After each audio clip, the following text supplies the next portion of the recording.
Welcome back, everybody, to the Back Nine coverage of Round 1 of the 2021 Disc Golf Pro Tour Championship, presented by Guaranteed Rate. I'm Brian Earhart, joined here by Nate Perkins, and Hornet's Nest is playing tough this year. It is playing tough this year, and these players need to figure it out because they have already cashed for $2,000 by making this championship, but they need to advance. They make another $1,000 if they advance, but the chance at $30,000 stays alive. Only 4 players advance from this field of 16, and taking a look at the leaderboard here, our players have to do some work. And as you see, Aaron Gossage flying in the night before. He's on pace to potentially make this Final Four. Again, lower seed players have a lot more work to do. You cannot tie and move on. Hole number 10, 345 feet. This is a change from last year. It's no longer a par 4.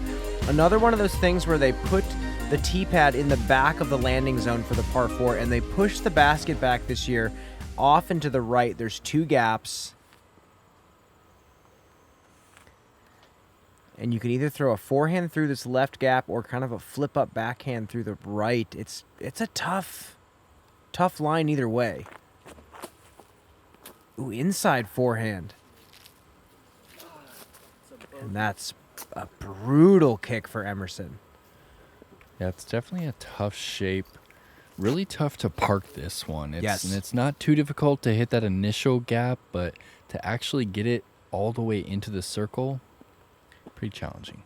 Let's see how Bradley does with the backhand here. Is he going outside? I think he thought he was, but it looks like he's lining up straight now. He is going outside. Wow. I think he was trying to go quick flip, and that actually pushed him up the fairway a decent amount. Yeah, it wasn't the worst kick.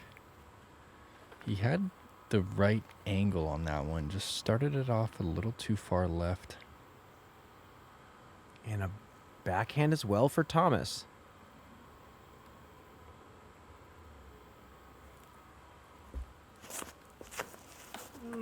Oh, and he was also trying to go outside. This tree right here on the left side makes that window so much tighter. You can't come in from the left side. You have to push it through the gap and then flip it. Interesting. Another backhand. I like Ben's alignment a bit more on this shot.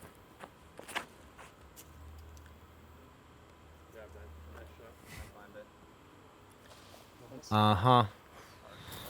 Gosh, that's so good. Mid-range. Is that a buzz that he's I think it's a throwing that flippy with? buzz that he's throwing. And no one's name was on the buzz this year, right? Paul still had, I believe, a signature buzz. Okay. Stock buzz. Okay. But yeah, no Tour Series buzz this year.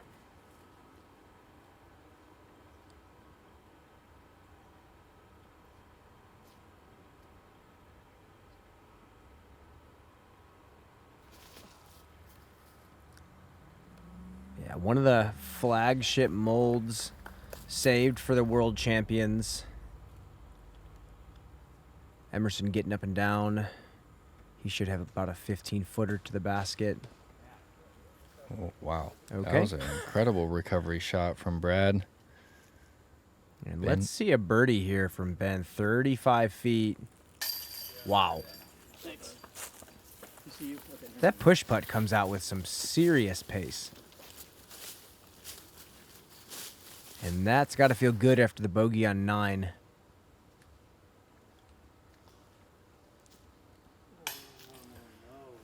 You could see high right out of his hand. Yeah, you saw him kind of pick up on that one. Mm-hmm.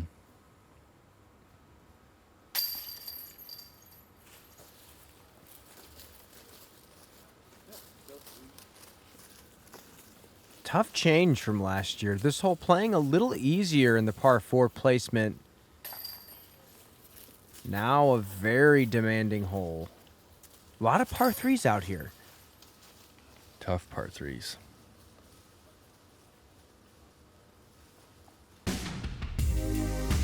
Hole 11, 651. Another tight initial fairway and another landing zone that is pretty small. The ideal landing zone is directly in front of this tee pad here, and you're left with a couple of gaps. You can either take this outside one or flip something up inside that tree that we just flew past. One of the tougher birdies out here, I would say. I would say it's one of the iconic tee shots on this course, just as long and straight as you can possibly go, and you must bite off distance. And we see it played quite a few different ways. We see a lot of players kind of tone back on this one and throw, you know, a mid or a fairway, and then we see some players just completely open up and just go for that premium 430-foot shot that flips up and drifts late. But as you can see, there's not a lot of room for that movement left to right. Ben and Brad both go with a higher speed driver, and I think Thomas is doing the same thing. Yeah, Thomas is lining up a big shot right here. Oh my goodness. So That's close. still a decent position. He might have a hyzer around the corner. And this Emerson is going compass, I believe. Yeah, he's slowing it down. If you hit the fairway on this one, par should be the worst you can do.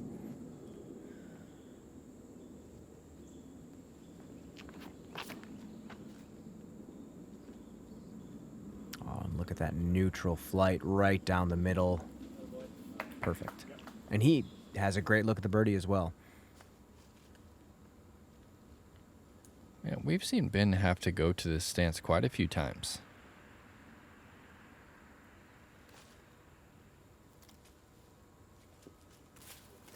And just pops it out to the right. Should have a pretty easy up and down for the 4. Looks to be about 150.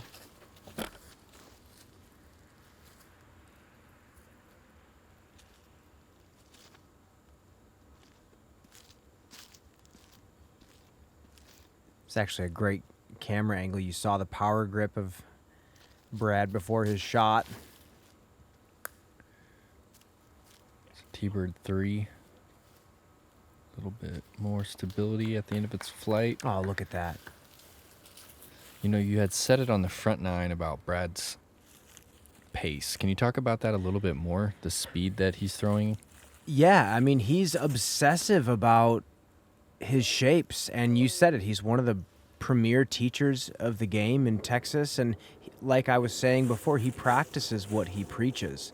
And I think when you dive really deeply into optimization, especially in the woods, the slower you throw it, the less chance you have of bad luck, you know. And I was actually playing with him at the Preserve earlier this year, and he even laughingly mentioned to me, he's like, I think sometimes I try to play a bit too perfect. And it's a blessing and a curse for him, but I think the slow speed is him relying on angle and spin a lot more than just powering something down the fairway. That's definitely a treat to watch. Anytime we get to watch it in person or on this coverage. It's a true veteran play style.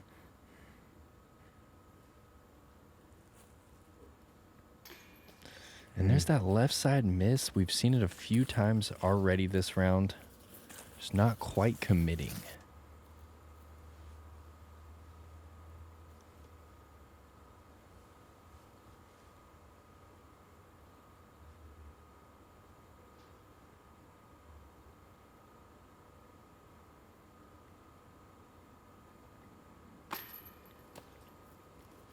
And these putts are going to be haunting these players. They need to make these 25, 30 footers.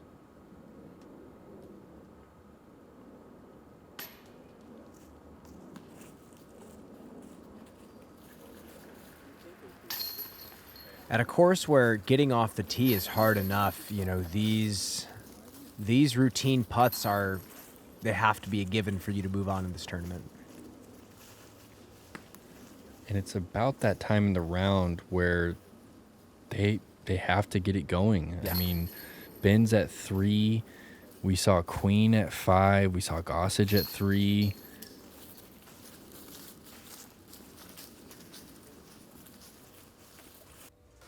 Hello Leopard 3 is stable.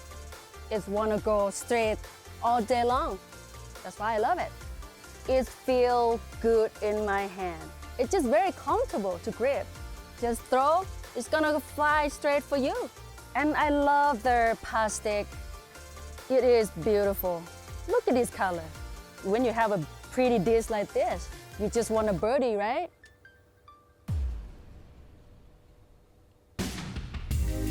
Hole number 12, third hardest hole in the course, 819-foot par 4, wide open shot. T-pad is pinned up against the tree line on the left side, so you don't get to throw a big flex. Powerful pushing hyzer flip to a landing zone leaves you a decent length from the basket still. You have to either throw a touchy turnover into the woods. This is an interesting landing zone because wherever you land in the fairway, your shot is completely different.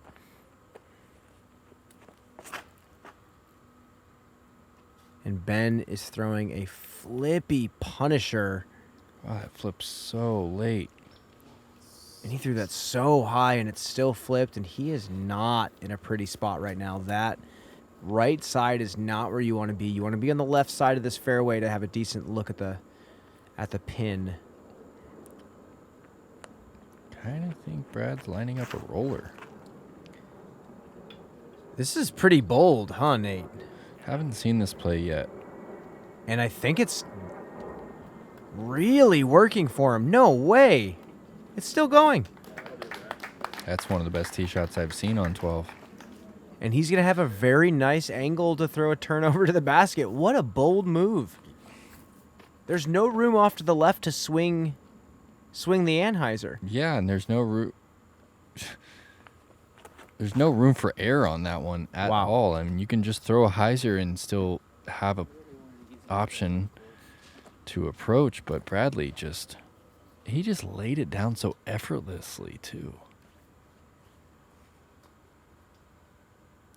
Thomas looking to open up on this drive.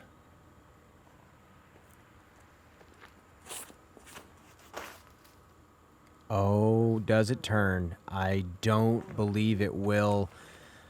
What kind of kick are you going to get here? We will see how far in he is.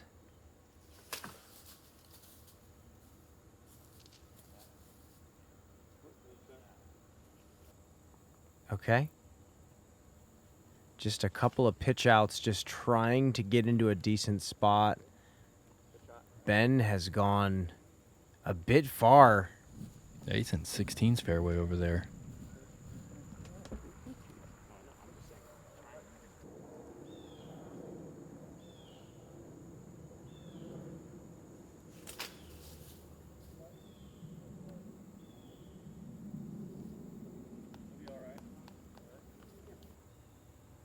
So all the air shots have to pitch out, and Brad's roller gives him a nice angle to the basket. Does it have enough height, though?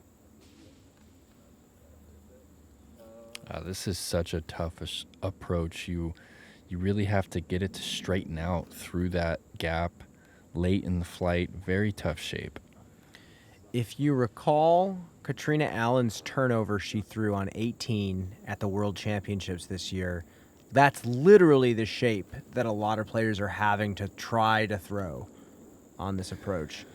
That was, James threw it in. But Katrina's shot, F7. that is vertical turn, and it flattened all the way around the corner.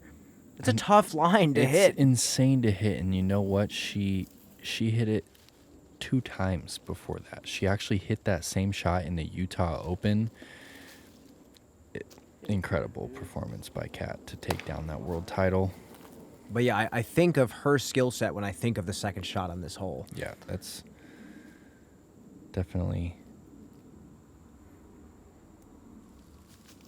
So Ben is going to be looking at a bogey, unfortunately.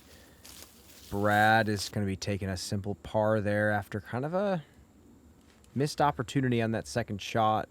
Yeah, he's just had a tough time scoring. Yeah. He hasn't been that bad off the tee. He hasn't been great, but he just hasn't capitalized. Doing right in the line of Thomas Gilbert. And again, third hardest hole in the course because of that tough second shot. The distance off the tee is such that you're going to have to throw an enormous shot to have a straight look down that corridor.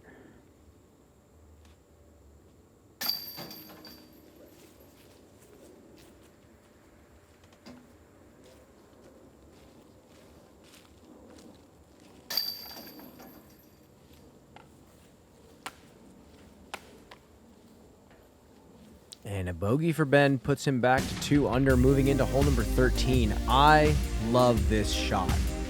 It's a great shape. It's subtle bend from right to left.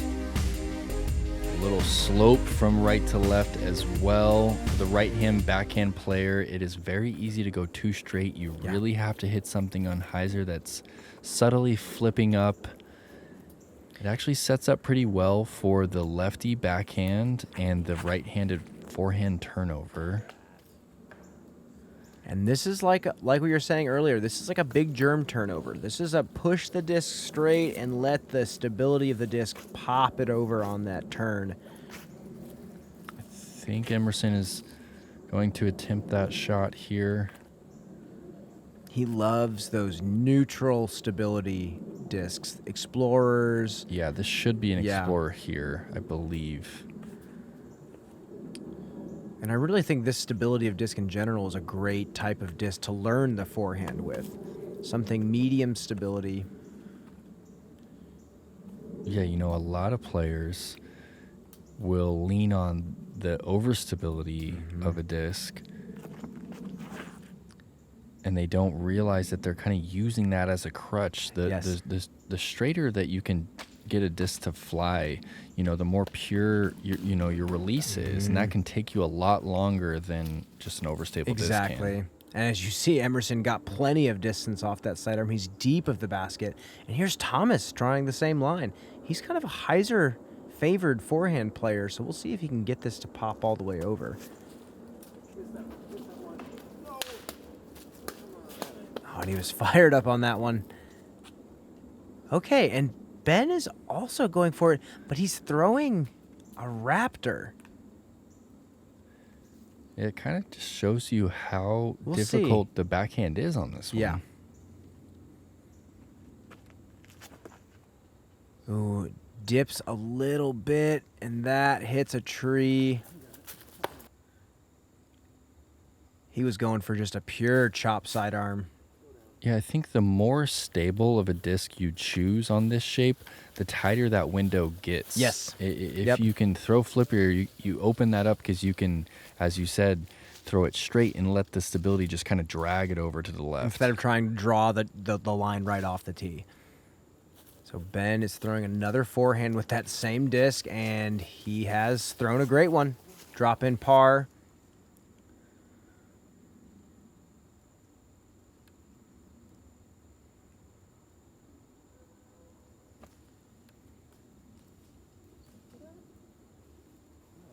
Hops over the tree, hops over the other tree. He's still going to be outside circle one, putting for a par.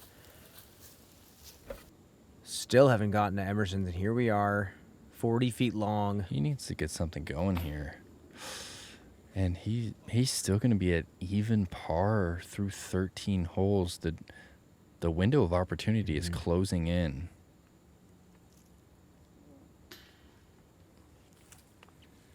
And Brad is going to join Emerson at even.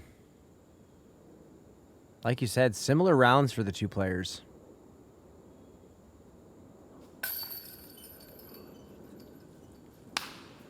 And Thomas is also going to join Keith and Bradley at even par. This course is hard. And yeah, and there aren't any easy holes left, and they need to score. Yeah, quite the opposite. They are left with some of the toughest holes in the course. Eric Weimer, blind man, wanted to climb Mount Everest, and he believed it was possible. Guaranteed Rate is a mortgage lender who understands the power of belief, because if you believe, you will. Hole number 14, 415-foot par 3, super tight tunnel, one of the tightest tunnels on the course. And not only do you have to go straight, you somehow have to get the disc to bend slightly to the right at the end. Forehands have to flip, backhands have to flip over. This is an awesome pro-level par 3. So Emerson's going to go with the forehand. Like I said, you don't have much room to throw a full flex. You have to kind of pop it up and push it forward. Look how tight this tunnel is. Maybe 2 T-pads across. Oh, and look at this release. Ballista Pro, it's stabling out a little early. Oh, and he gets it. He puts it What? inside circle 1. Let's show you his forehand. And for anyone trying to learn a forehand, this is a player to watch. Yeah, compact is the name of the game here. Look how his shoulders are just over the top of the disc right there. I like to teach that to anyone. Stay on top of the disc. Drive that elbow close to the body when you're coming through. And Ben going with the backhand. Look at this thing. Flippy buzz. No way. Straight down the tunnel. And that's going to be a putt for birdie as well. This is a hole that we see a lot of different plays on. We saw, as Brad's shot gets a little low out of his hand, we saw Kyle Klein, that infamous shot with the essence that he threw on this one last year. Just a phenomenal showcase of his talent. Very creative shot shaper.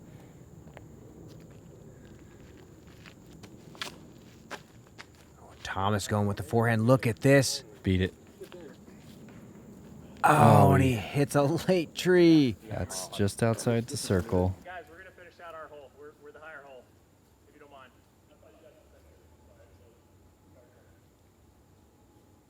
So a little backstory on that audio that we just heard. Jeremy Colling was actually putting on 13 and was unaware that he was actually asking the card here on 14 if they could stop moving so he could putt.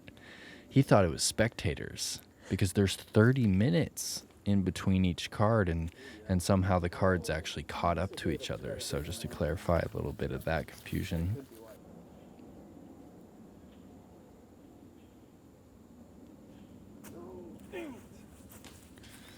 Thomas knows that he needs to get something going. At this point, everybody's checking U-disc. And look at this drive from Emerson.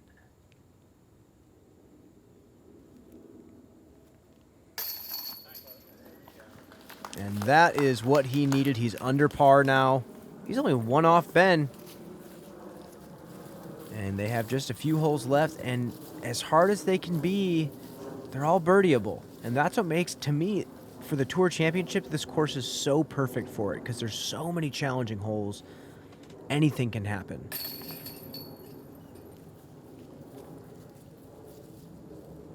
Yeah, it's like 18 bonus birdies. Yes. But you have the best players in the world playing, so. It's forcing them to showcase their skill sets. I love that we're playing a technical wooded course for the biggest payout in disc golf history. I agree.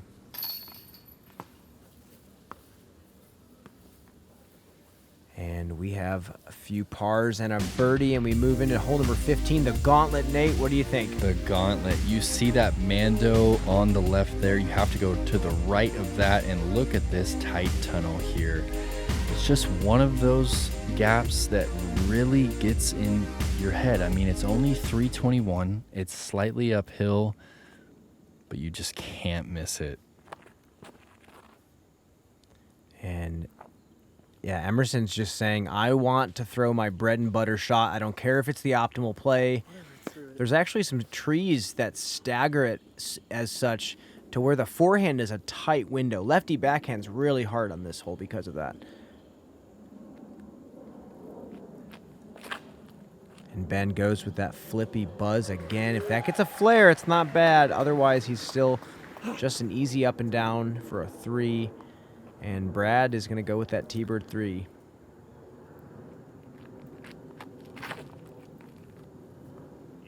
Oh, yeah. Yeah, I think that's pretty good. You've been playing with Brad for a while. What do you notice here about Brad's throw? It's picture perfect in my eyes when it comes to a technical shot. Yeah, I mean, he's very focused on how his footwork is synced up with his upper body. And I know that you stress that a lot right there, but you can see as soon as his front foot is coming forward, it's the same time that his disc is reaching back around his body. Yeah, his timing is just flawless.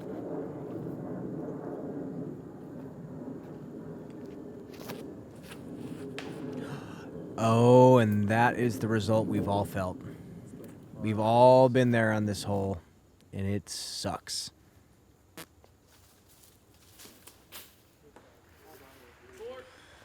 You just feel like you have to be a superhero at that point because, you know, you're coming down the stretch. This is 15. You can't afford a bogey.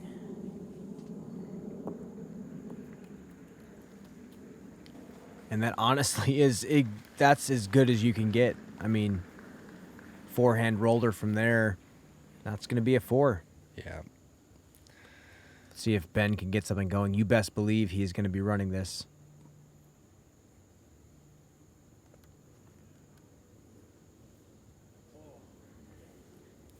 So at this point in the round, Nathan Queen is in the clubhouse with a 6 under par.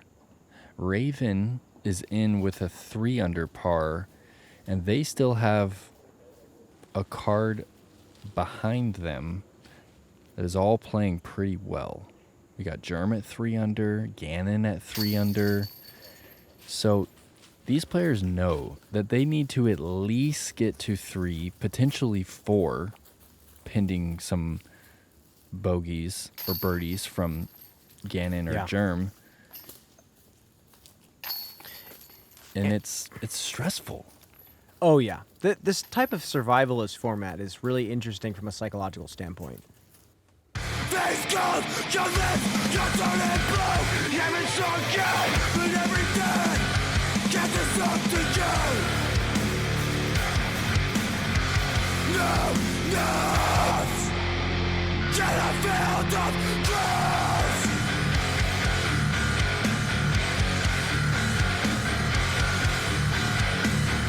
No,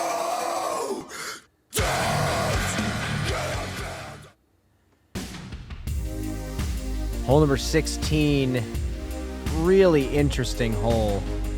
Tight gap going uphill, and then you lose all this ground.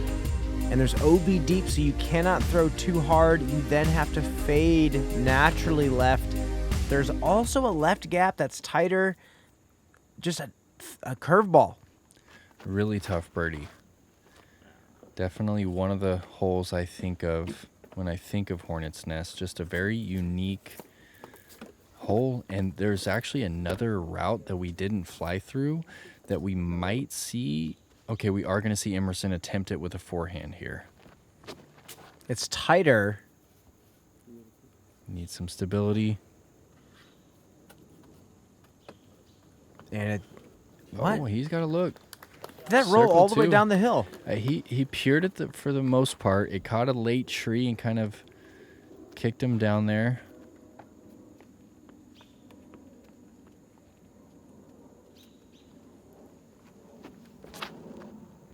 And Ben nearly lacing it, and he knows that it was inches away from being perfect.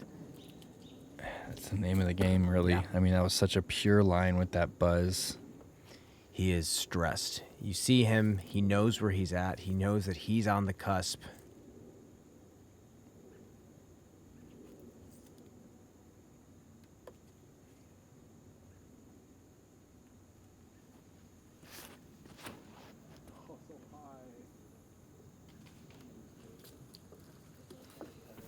And I have to believe that Nathan Queen is going to be an underdog favorite to go far in this event.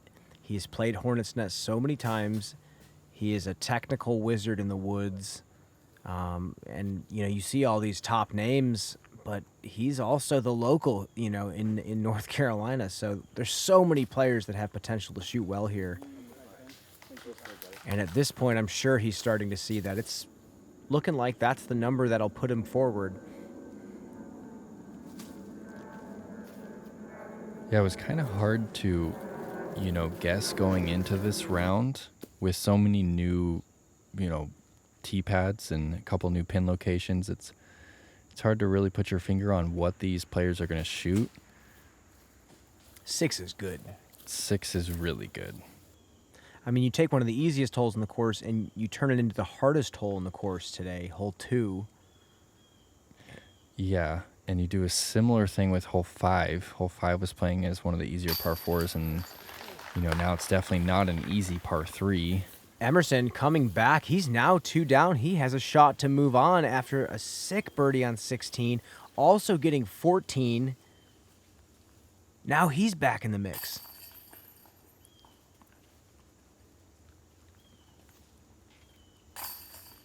If they birdie 17 and 18, and maybe either or, they still have a shot. All right, hole 17. It's a par 5. You see, it's only 727. You don't need to bite too much distance here. Here's the old tee pad for the old par 4. Good drives land right about here.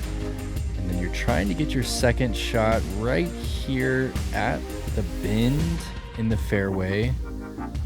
And then it's a pretty straight shot from there. Bend slightly to the left. It's about 315 from that bend in the fairway. Basket slightly elevated.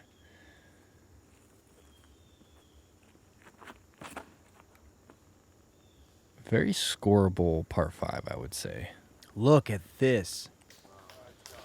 Oh, that's about as perfect as you can get it on this hole. That is so good. Ben's going to try and match that shot. I believe that Ben has Emerson in tour points. So it's in Emerson's interest to beat Ben. Yeah. If they tie, Ben gets the nod. Yeah, they're really weighing the seeding heavily in this event. And I think the more the players realize that, the more they're going to take every single tour event seriously. This event is very quickly becoming one of the most prestigious events to play, one of the hardest to qualify for. USDGC has 100 spots. This only has 32. Yeah, I'm very curious when that kind of shift in the eyes of the public will be made. You still hear people talk, and even Macbeth mentioned that he doesn't feel like it has that prestige yet. Which kind of makes sense. It's only been around for 5 years or so. It's completely understandable. Yeah, and I'm just curious when the shift like that will happen.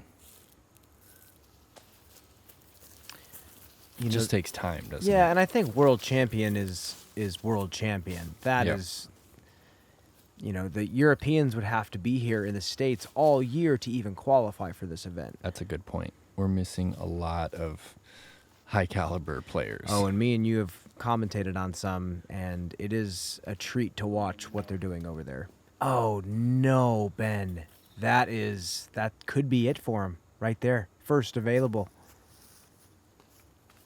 That is a just crucial mistake after a decent drive. Emerson sees some blood. Time to strike. He needs to collect himself, get up and down, birdie 18. I think at this point the players have seen U-Disc enough to know that 3 is looking like to be the mark. And an aggressive shot from Ben.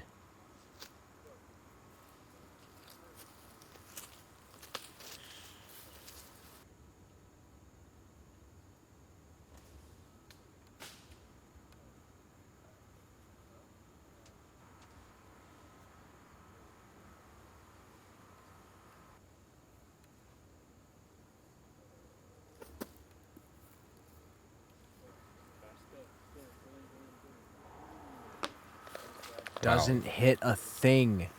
I mean, it was just a foot and a half away from hitting the basket. What a turnover. It's kind of unfortunate. Yeah, I know. He Kept hit going. absolutely nothing, and he's just now outside of circle one. Tough putt, obstructed. Big shot for Keith right here. Little low, but just enough on it. He's inside circle one.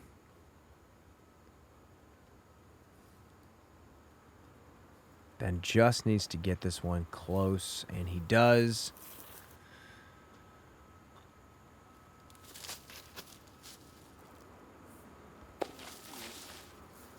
And Thomas at this point is having to accept the fact that there's not much he can do here. It's a terrible feeling. I've been there. And I've been thinking about it. It's just interesting for your season to end with a one-round tournament. You know, you play one round and you're done. Well, your season that's it for also your could season. end in 12 holes.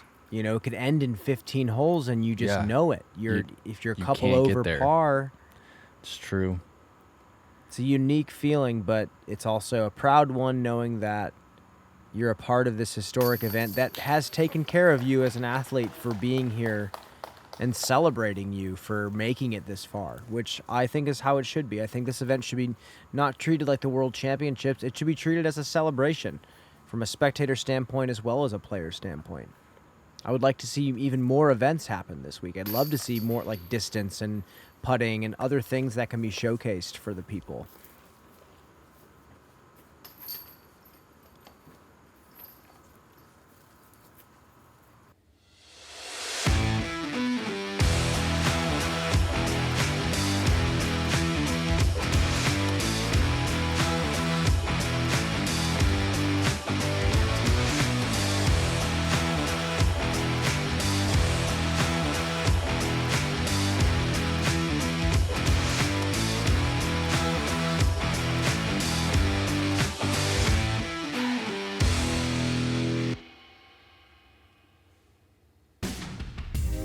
Here we are, 18. Again, one of my favorite distances for pro disc golf. 486, dead straight, OB behind the basket, left of the basket, right of the basket. But just a great finishing par 3. You have to throw a great shot to get the birdie here. So, Jeremy Colling and Gannon are still at 3 under. Chris Clemens is at 4. Nathan Queen is at 5 under. Emerson has to get this birdie if no one else behind him makes mistakes. So he let that shot go, and you could see a wave of emotion. Oh no, that is not coming out for Ben. He has a look for the birdie. And we know Ben has to get that one. Yeah. To have any kind of chance. No. Was Brad going for I think he just knew. That had to have been just a fun roller, but yeah, he was that's- definitely going roller. There's no, I mean, he has no reason to do anything other than a fun shot at this Yeah. point.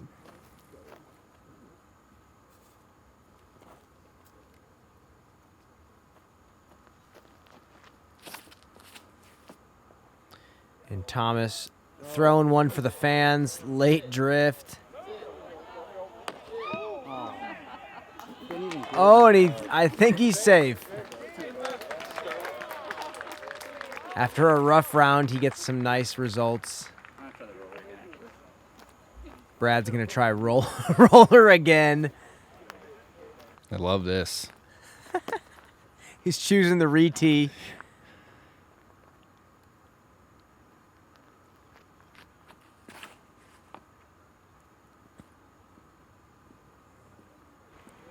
Is this going to curl up? Okay. I mean, you love it. I love that. It's sad, you know, that he knows he's going home, but Okay, so Emerson still thinks that he needs to throw this in. He is running this shot. And it isn't until after this shot that we find out that Jeremy Colling actually bogeyed 17. And Ben needs this putt right here. And he is... Game over. Oh, it's a sad feeling. It is game over. It's game over for Bradley Williams. It was great to see him compete. His first time touring full-time in many, many years. Yeah. I believe he is already planning another full tour for 2022.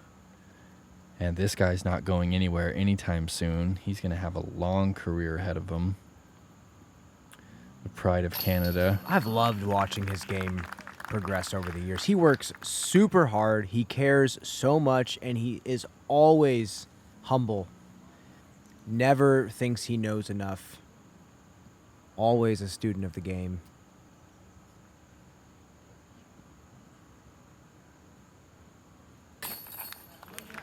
And Emerson's going to sit at 3 under.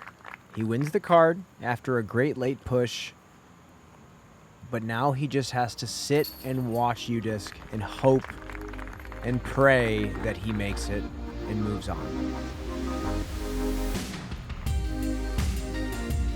There you have it. 3 down, 2 down, even 1 up. And look at those birdies that Emerson got. 14 and 16. 17 as well. That's a great stretch. And look at the leaderboard. Jeremy Colling went bogey on 17, bogey on 18. Emerson Keith advances alongside Gannon Burr, Chris Clemens, and Nathan Queen. 2 lefties moving on to the next round, making me proud. Shoutouts to the lefties. Thank you again for tuning in. We have more footage for you folks. Make sure to tune into Gatekeeper Media throughout the weekend. Brian, where can they find you on the Instagram? They can find me at Brian_Earhart on Instagram, and also listen to the Flight Diary podcast. Nate, Perks of Disc Golf. Thanks for tuning in, guys.